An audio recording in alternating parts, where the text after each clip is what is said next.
வணக்கம். நான் டாக்டர் மீனாட்சி பாலசுப்ரமணியன், மகப்பேறு மருத்துவர் from Kriya Women's Clinic நடையார்.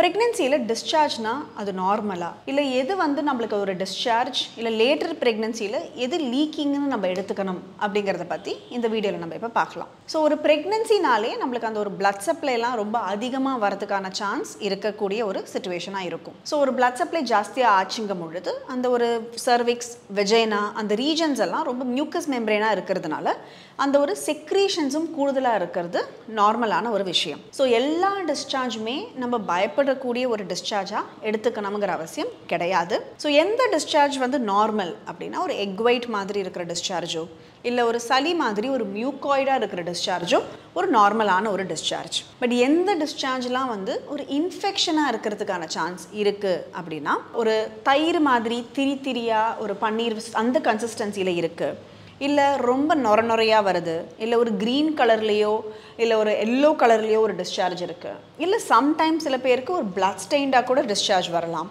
இந்த மாதிரிலாம் இருக்குது. அண்ட் அசோசியேட்டடாக நம்மளுக்கு மற்ற சிம்டம்ஸ் லைக் ஒரு பேர்னிங் இருக்குது வெஜைனால, இல்லை நம்மளுக்கு ஒரு இச்சிங் மாதிரி வெஜைனால இருக்குது, அதெல்லாம் இருந்ததுன்னா we have to be careful that it is a sign of infection.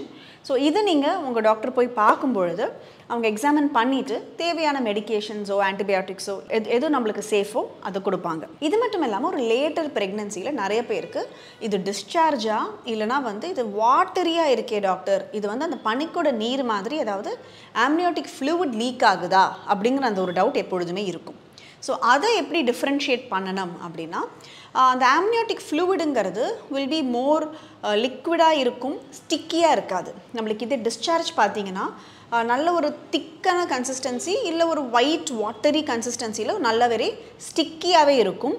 And amniotic fluid break ஆகும்பொழுது இன்வேரியபிளி நம்மளுக்கு அமௌண்ட் ரொம்ப ஜாஸ்தியாக கூடுதலாக இருக்கும், நம்மளோட க்ளோத்ஸ் எல்லாம் வெட்டாகிறதுக்கு நிறையாவே சான்ஸ் இருக்கும். ஆனால் இதே ஒரு ஒயிட் டிஸ்சார்ஜாக இருந்ததுன்னா பேண்டீஸில் மினிமல் கொஞ்சம் ஒரு ஸ்டிக்கியாக ஒரு டிஸ்சார்ஜ் இருக்குமே தவிர நம்மளை அறியாமல் அது ஃபுல்லாக கம்ப்ளீட்டாக க்ளோத்ஸாக ஃபுல்லாக வெட்டாகும் அப்படிங்கிற அந்த ஒரு அவசியம் இருக்காது. ஸோ எல்லா டிஸ்சார்ஜுக்குமே நம்ம பயப்படணுங்கிற அவசியம் கிடையாது.